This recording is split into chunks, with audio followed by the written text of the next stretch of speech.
Good morning, everyone. Welcome to my world. I'm Shannon with Southern Gardening, and we are currently on our 1-acre piece of property. We are getting prepared to hopefully move out to our 30 acres come this June.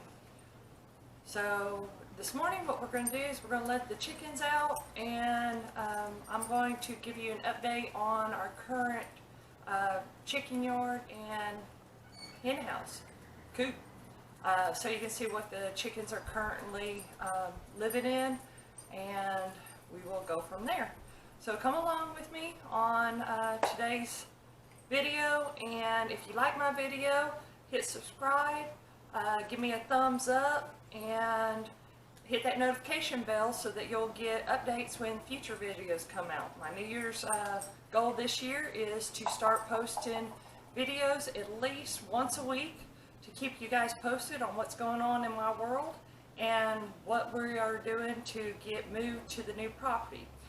Good news is this week we did get an official address for our property, and we've got that posted on the property. We got 811 called out there so that they can mark the utilities at the road so that we can get the utilities run to the house site once we get out there. We do currently have a gate put up on the 30 acres. And we did contact the county to find out about getting a culvert put in. So things are moving right along, and hopefully by June of this year we might get moved out to our new property. So come along on our adventures, and welcome to my world once again. Hope you like our video. Okay, so this is the current, in the background you'll hear Buddy barking. And I'm sure they'll be in this video, and I'll show you them in a minute. This is our current setup on our 1-acre lot.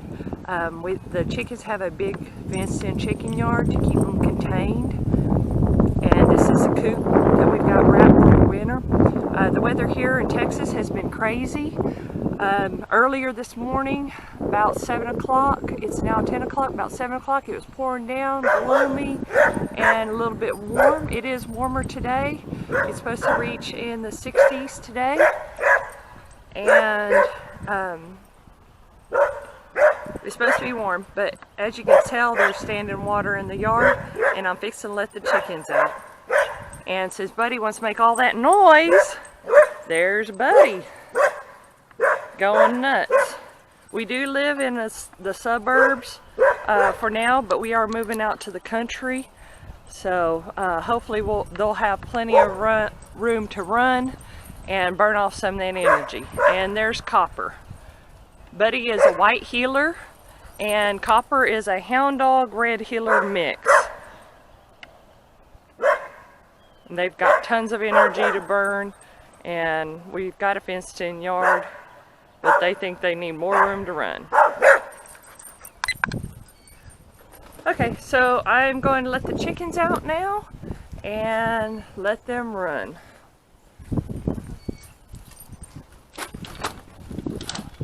We hooked a cord to the latch on the chicken door so it makes it easier when I'm getting ready for work. Instead of having to walk in there and let them out, I could just pull the string and the door will come open, and then I just hook it to the fence that we currently have.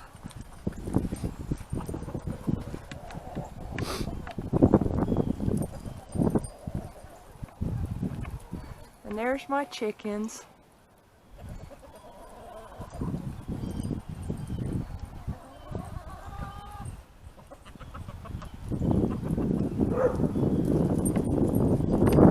Of course, Copper likes to try and get in the chicken yard and chase the chickens and eat their poop.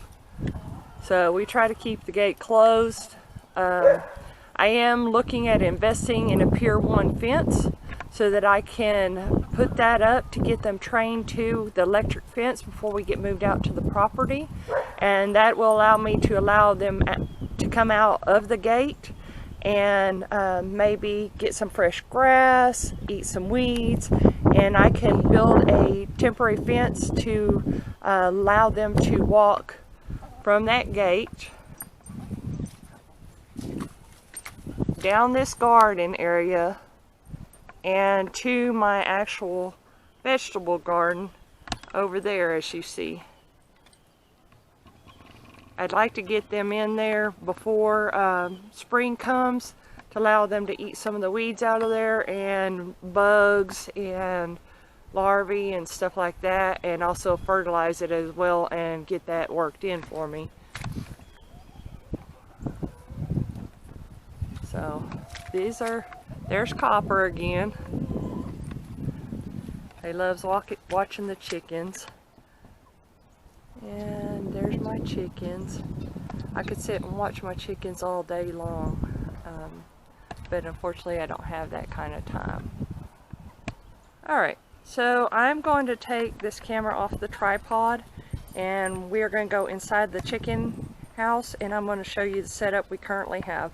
Right now, like I said, since the weather keeps fluctuating, one day it'll be in the one night it'll be in the 30s, and the next night it'll be in the 60s. We're still keeping the chicken coop wrapped with bisqueen to give them a little bit of a warm, dry area. So come along with me and we'll go inside the coop.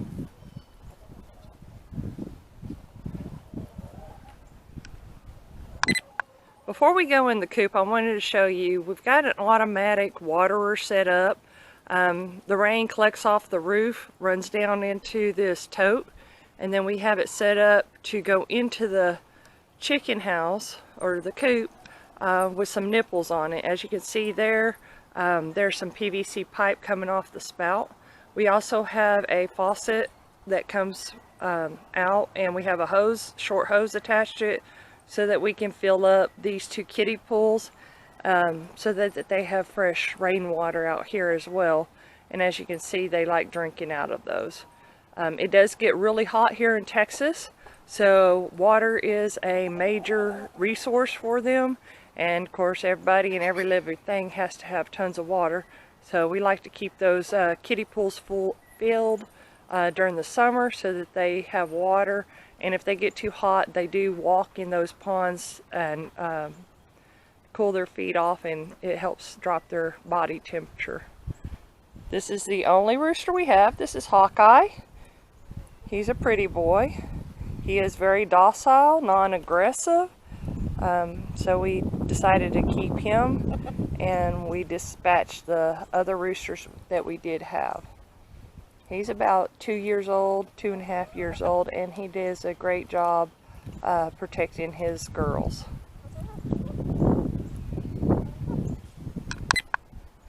Okay, so going into the chicken house, the coop, we used some old sawhorses originally as perches, and then later on we put some branches up so that they have a place to perch throughout the day, and then the evening time we just screwed it to the 2x4s there on the framing, and we ran a chain up to the ceiling with a eye bolt. And then we have a water bucket there, and of course hanging off the bottom, if you can see that, there's some nipples, so that there's 3 nipples on each hanging bucket for fresh water in the house. And then of course that's the automatic feeder that we used a trash can and fill it up with feed. As you can see, they've made a mess out of the feed and pulled excess on the ground, but they will eventually eat that.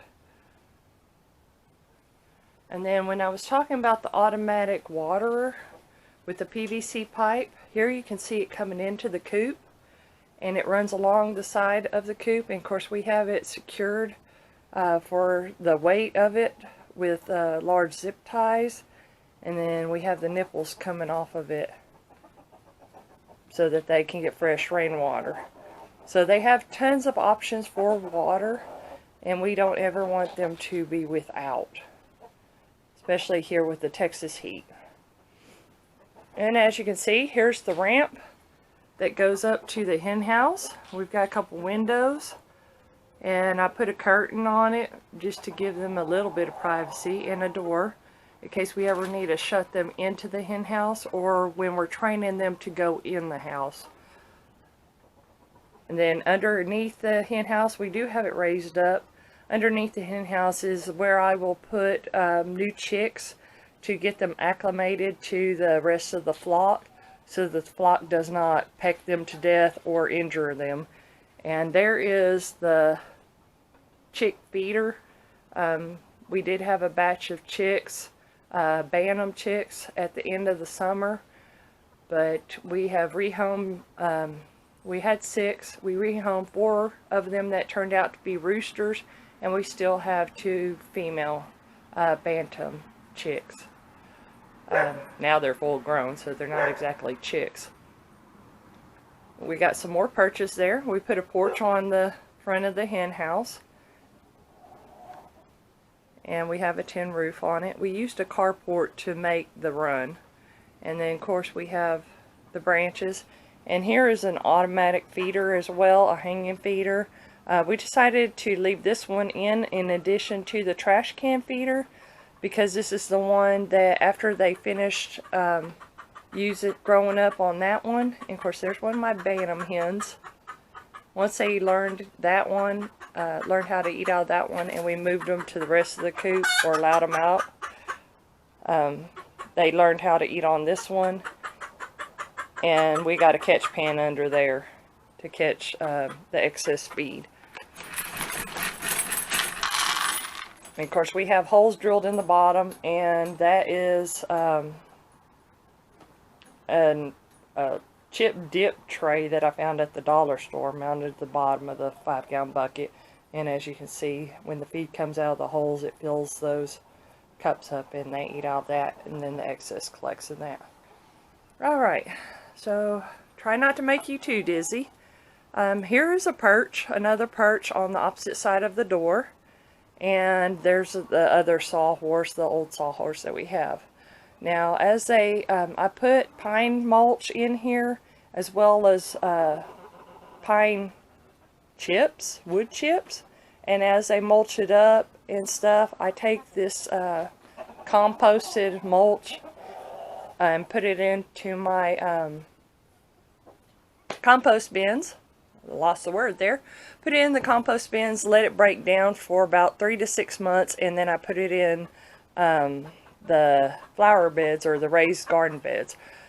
Here I decided to do a few raised beds because I can control the soil and the nutrients going into it. And I was doing a lasagna garden, and I was in a hurry. I was impatient, and I was in a hurry to do some planting, and the lasagna garden hadn't broken down enough, and I was worried that it would burn the plants or the new seedlings as I put them in the ground. So as you can see over there, I built some raised garden boxes. So just to show you the chickens, they've got this area as well over here, and we did happen to close it off last spring, let the grass grow up. That way they had fresh green grass in this section to eat, because they can strip the seeds and the grass out really quick in an area. But hopefully when I get that Premier 1 fencing, I can allow them to venture out into the yard. The fence will be electrified, and that will keep Copper out. And as you can see, Copper decided to come in the yard where he's not supposed to be. This is a gate I currently have set up for the chicken yard, and I thought he was pushing in through the sides because the gate's not very sturdy, but it appears he lifts up the bottom of the gate and comes in anyway. So hopefully with that Premier 1 fencing being electrified, once I get it set up, he'll also be trained to that, and maybe he'll think twice about coming in. He likes to come in and chase the chickens. So hopefully he will be trained to it, as well as the chickens, before we get moved out to the new property. Okay, so moving around the chicken coop, as you can see, this is the side. Now in the summertime, this is the side the sun sets on. So we do have lattice up there.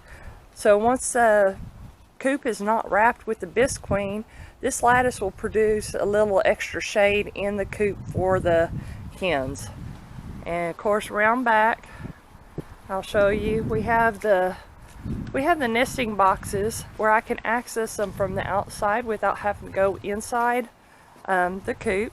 And there's a window up there, and since it's going to be a little warmer today, I think I'll open it for some fresh air. And then of course, let's see here. I know it's hard to see, but here's the latch. Find it here so that I can get y'all on camera and you can see. And then of course it just raises up. And it latches with this hook and eye latch. I don't know that I can do this one-handed, so I'm going to put you down or pause you for a minute and then I'll be back. Okay, so I got it opened up. I am not left-handed, I'm right-handed, and doing it left-handed was going to be impossible. So I went ahead and opened it up. And then of course down here is the nesting boxes. I think my hen house needs another coat of paint. But I'll open it up and I'll show you the inside of the nesting boxes. Okay, so we decided to go with a door that opens to the side because chickens are very aware of predators from the sky, and I don't want to startle them when I'm reaching in there to collect some eggs. So each nesting box, each side has 4 nesting boxes, and I keep pine mulch in there to keep the moisture level down. And as you can see, I put some golf balls in there as kind of fake eggs. Instead of buying the porcelain eggs, and it works well.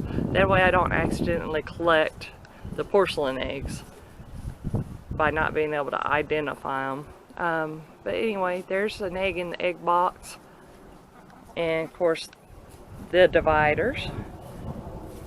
So hold on just a second and we'll go to the back side of the coop and I'll show you the inside of the hen house.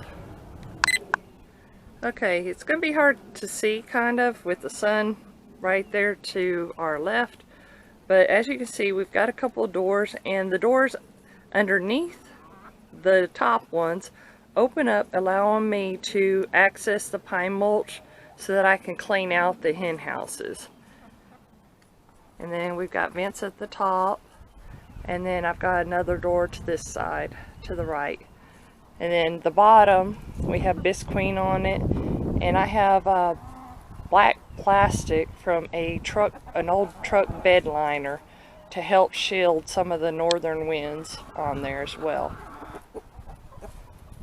And of course Hawkeye's been following me around the yard to make sure I didn't mess with any of his girls.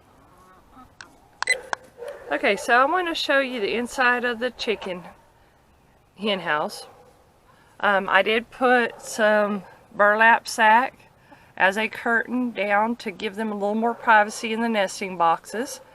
And as you can see, I've got another window I've got to open up on this side that I haven't done yet. And of course, there's the back side of the windows from the inside and their little doorway. I did put feed sacks when we originally built this, and it looks like I need to tack that one up. But I put feed sacks in here to keep them from pooping on the wall, so to speak. I've heard stories of how messy chickens can get, so I decided to go with feed sacks. So if I needed to change them out, that would be an expensive wallpaper, so to speak. And I do the deep bedding method during the winter time. Once it gets really bad like this, which I do have more pine shavings, I go ahead and put another layer on, and I put some sweet PDZ in there to help control the odor and the ammonia smell. But opening up the hen house and it's well ventilated will help clear the ammonia smell and help it dry out as well. And as I was opening the hen house, I noticed that our bantam has been laying her eggs in here, one of them. We do have 2 bantam hens, and apparently one has decided to lay them inside the hen house rather than going in the nesting boxes. So I don't forget to collect these today. I'm going to go ahead and move these into, let's see here, into one of the nesting boxes so that I won't forget to get them this evening.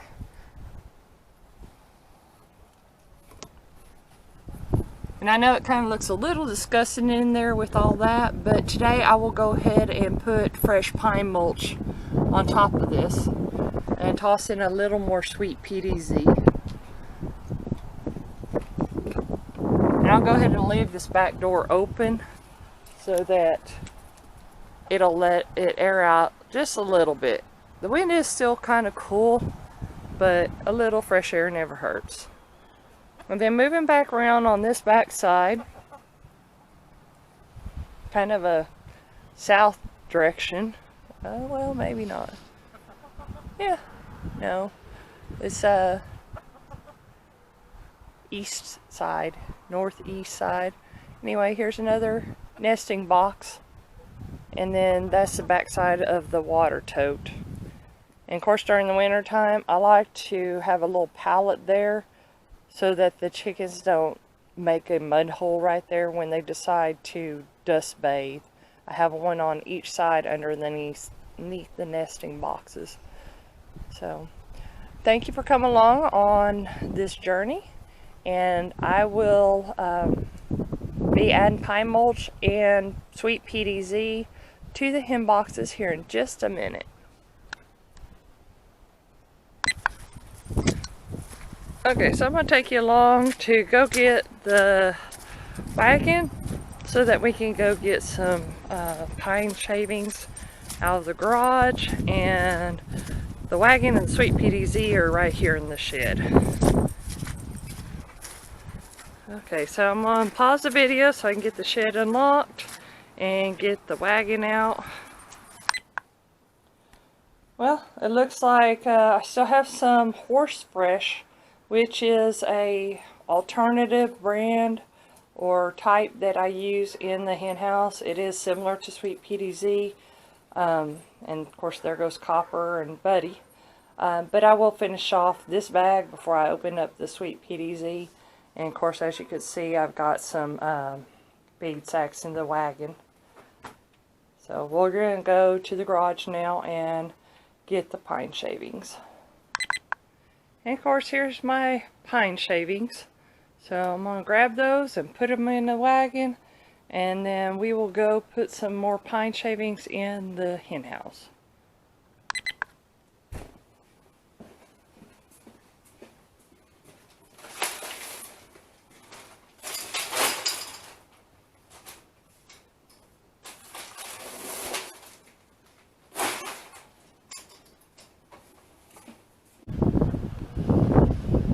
Okay, so I had to go get the tripod to get it set up so you guys can watch me add the pine mulch and sweet PDZ to the hen house.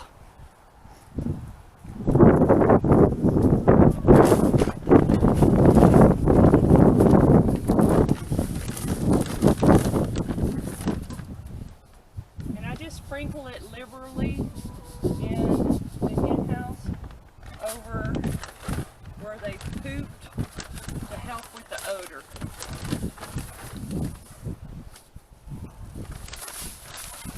Oh, that bag's finished, so now I can get sweet PDZ next time I need to add some to the hen house.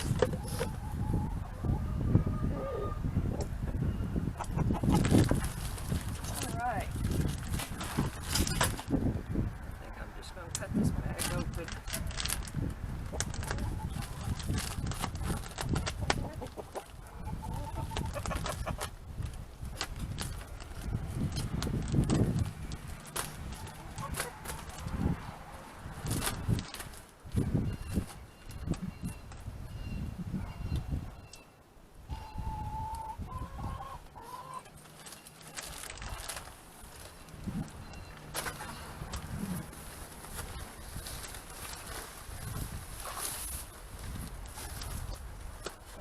Ideal of this coop from Carolina Coops, and just simply built it ourselves because it would be more affordable for us.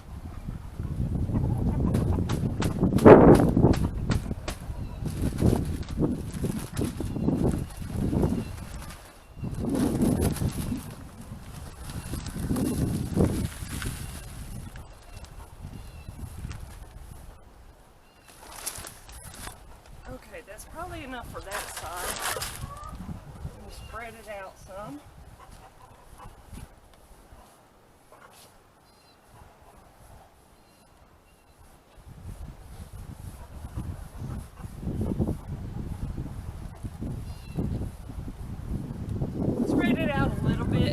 hens will do the rest of the work for me. I have taken some out of the hen house and added it to my compost once I did turn it and start a new pile. And then later on, as warmer weather comes about in the early spring, I will take some more out of it, totally clean it out, add fresh pine shavings for the hens. I'm going to open up this other side and add pine shavings to this other side for them as well.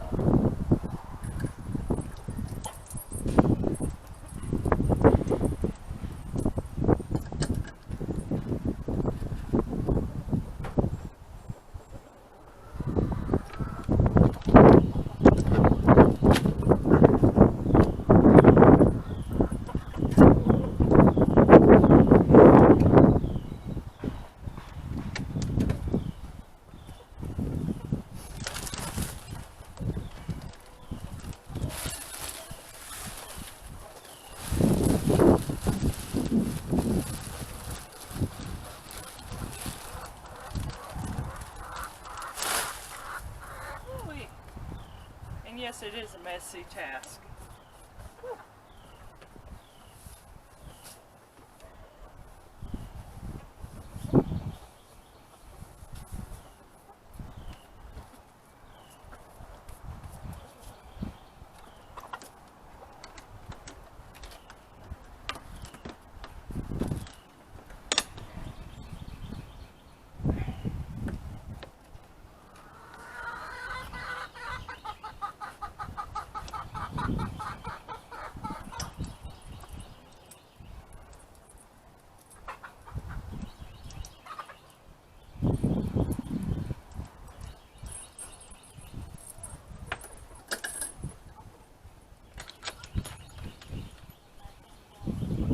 So I got that done.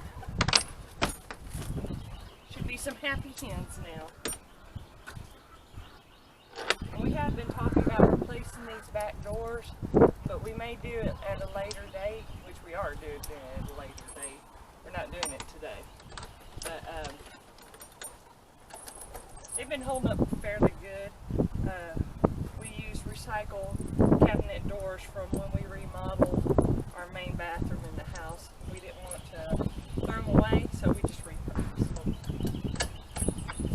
Alright, well, thank you for coming along on today's task. If you like this video, give me a thumbs up, subscribe, and hit that notification bell so you can join us again on our next project. Hope to see you again soon. Thank you for visiting. Have a good day.